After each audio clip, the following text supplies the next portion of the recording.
திருவள்ளூர் அடுத்த புல்லரம்பாக்கம் பகுதியைச் சேர்ந்தவர்கள் சுரேஷ் பார்வதி தம்பதி. மார்க்கெட்டில் காய்கறி கடை நடத்தி வரும் சுரேஷுக்கும் அதே பகுதியைச் சேர்ந்த 3 மகன்களுக்கு தாயான ராஜேஸ்வரி என்பவருக்கும் நெருங்கிய பழக்கம் ஏற்பட்டிருக்கிறது.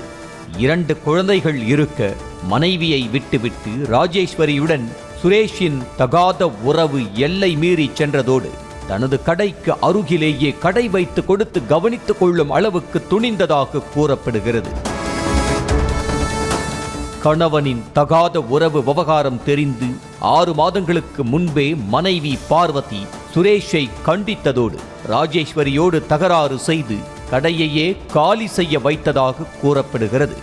இதற்கு பிறகு சில நாட்கள் மார்க்கெட் பக்கம் வராமல் இருந்த ராஜேஸ்வரி மறுபடியும் வர ஆரம்பித்ததோடு சுரேஷுடனும் பேச தொடங்கியதாக சொல்லப்படுகிறது. இதனால் ஆத்திரம் பொறுக்க முடியாமல் இருந்த பார்வதி தனது தந்தை மற்றும் உறவினர்களை அழைத்து கொண்டு பெட்ரோல் கேனுடன் மார்க்கெட்டுக்கு சென்றிருக்கிறார். முதலில் ராஜேஸ்வரிக்கும் பார்வதிக்கும் இடையே தகராறு ஏற்பட்டு வாக்குவாதம் நிகழ்ந்திருக்கிறது.